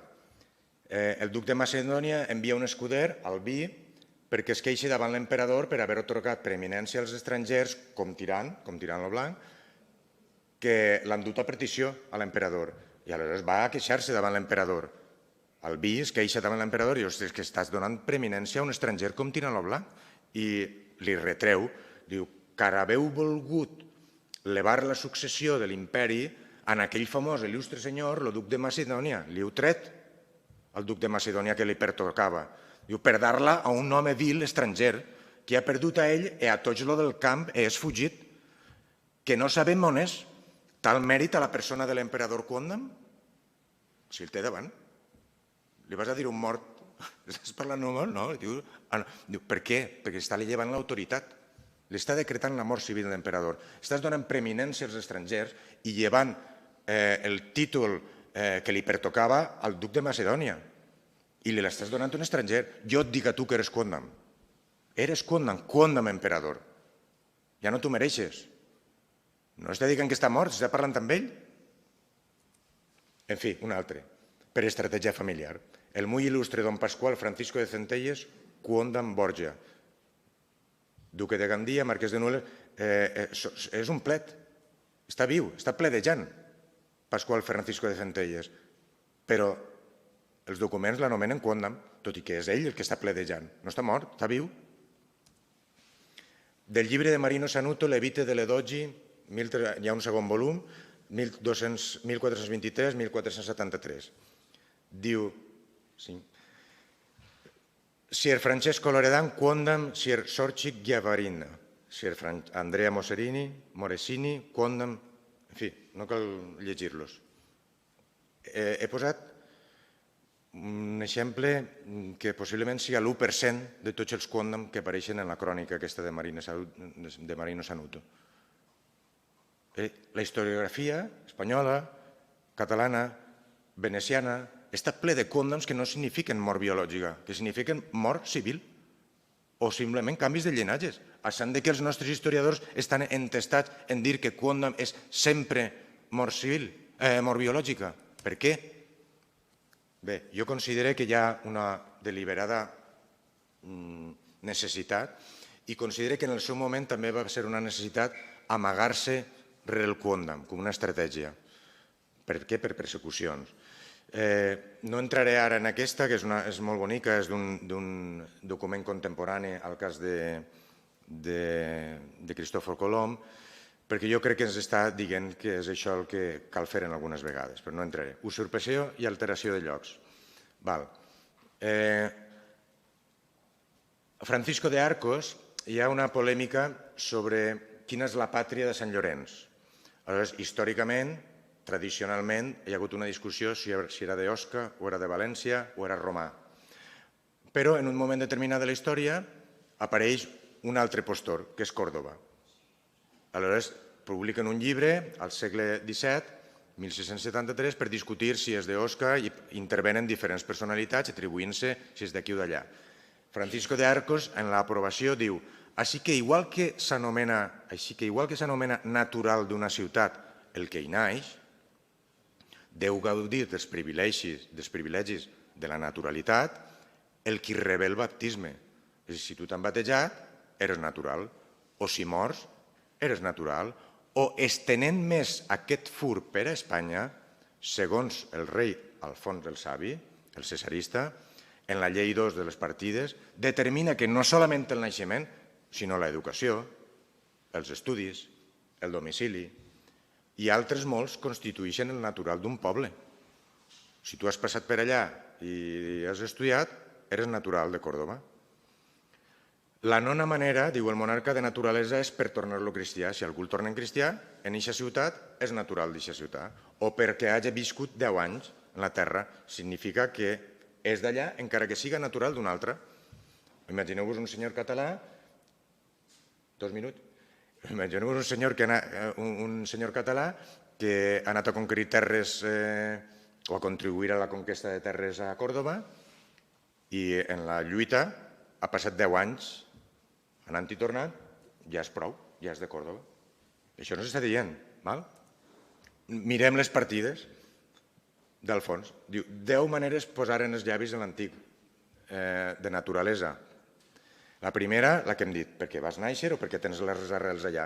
La segona, per vassallatge. La tercera, per criança. La quarta, per cavalleria. La cinquena, per casament. La sisena, per heredament. Per traure'l de captiu. Per lliurar-lo de mort o deshonra. Per aforamiento. Per tornar-lo cristià o per viure, com hem dit. És a dir, qualsevol motiu és vàlid per naturalitzar algú. Una estratègia claríssima. Això ja ho vaig dir en una altra conferència, que és també una declaració claríssima, que és del Tratado de Vida Beata. Em vaig dedicar a expurgar tots els catalanismes, catalanades d'aquest llibre, que és un llibre català sense cap mena de dubte. La conversa és el marquès. Viciosos, abundosos i rics, el qui té 5 bisbats, el qui té 5 abadies o 20 abadies, el que té 100 beneficis escampats per tot el món, i després es fan naturals on mai no emparentaren. Mai vaig pensar, senyor bisbe, que els reis podrien el que els déus no poden. Nasqué un en Itàlia, ells es fan nascut en Castella. I per un tiratallà lleven el natural. Els capellans del rei, si adversari tenen de la seva canongia, aviat el desnaturen. Li lleven naturalitat catalana, per exemple, i la fan castellana. Desnaturant, a poc hi haurà més eunucs que en el temps de Suer. Sigüenza, que és l'exemple que volia posar, tinc un minut i acabe. Vaig quedar bocadat en un moment donat que estava investigant coses sobre Sagunt, que Sagunt apareix en la documentació antiga, en la catalana, de vegades apareix com Sagont, però bàsicament en la mitjana apareix com Morvedre.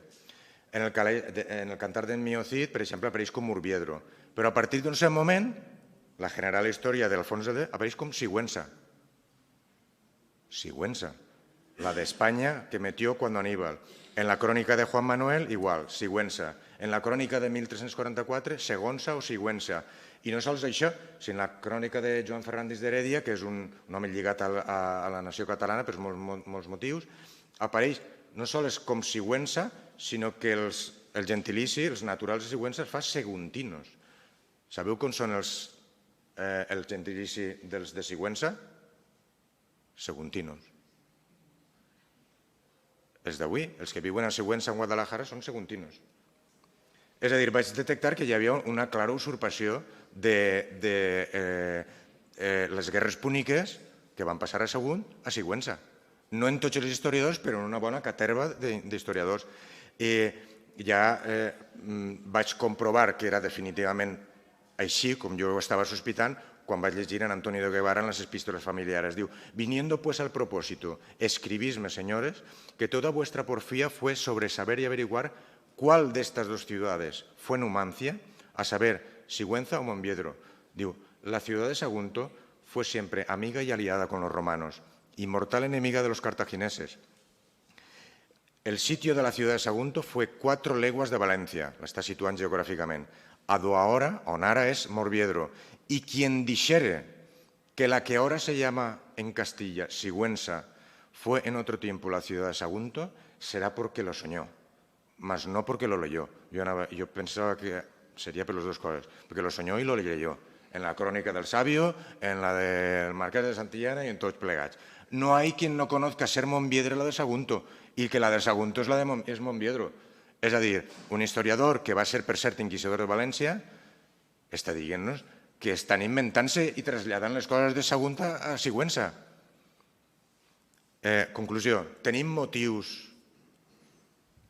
i fins i tot l'obligació per a seguir, per a abundar, per a continuar en la nostra tasca de descobrir, de desemmascarar tota aquesta història de la literatura hispànica plena de mites, contes, llegendes, novel·les de cavalleria, usurpacions, crims d'estat per raons d'estat, inquisicions sobre inquisicions, alteracions de tot. Tenim raons per seguir? Tenim obligació de fer-ho? Bé, la meva resposta és que claríssimament.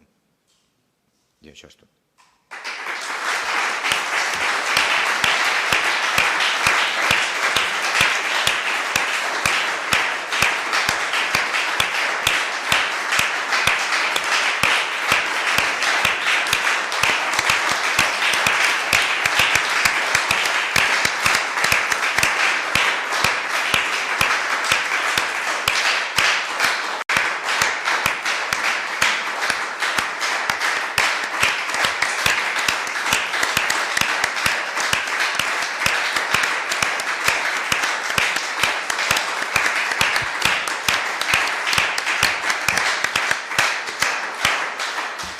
Moltes gràcies, Rafael. Excepcional, ben resumit, molt ben sistematitzat. Abans de donar-li la paraula a en Jordi Castellà, que ens parlarà de la via guineana de la independència, deixeu-me fer una petita precisió, aprofitant que et tinc aquí, perquè després, entre el dinar i tot plegat, jo crec que les Corts de Toledo, pel que ens has ensenyat i perquè les presències d'eclesiàstics i tot, deuen ser les de Barcelona arregladetes per tenir una justificació jurídica a Castella, i per això ho han de treure tot. Sí, sí. De fet, no saben si va ser el 79 o el 80. Perquè això amb Carles I, i que tu deus haver seguit perfectament, passa un cop i un altre, i els entesos diuen no pot ser que hi hagin eclesiàstics a les Corts de Castella. Si hi ha eclesiàstics són Corts de València, o Corts de Saragossa, o Corts de Barcelona, o Corts d'on sigui, però a la nació catalana. I per això no surten mai, i és molt coincident també això. Però vaja, moltes gràcies. Com heu vist, no és que sigui necessari que revisem la història, és que és imprescindible. Si no revisem la història tindrem aquí una potineria que no arriba ni a mite, sinó més aviat conte de faules explicada per nens abans d'anar a dormir. Nosaltres penso que ens hem autoatorgat el deure, la missió, el divertiment, el que convingui per recuperar la nostra història de la forma que sigui, peti qui peti, i nosaltres hem de tirar endavant perquè de moment, llegir encara no és il·legal. Pensar, de moment, encara no és il·legal. I escriure, de moment, encara no és anticonstitucional. Per tant, mentre això sigui legal, continuarem investigant, treballant, publicant i denunciant les porqueries, mentides i estafes de la historiografia i del que convingui. Moltes gràcies. Tenim 2 minuts mentre preparem la conferència d'en Jordi Castellà.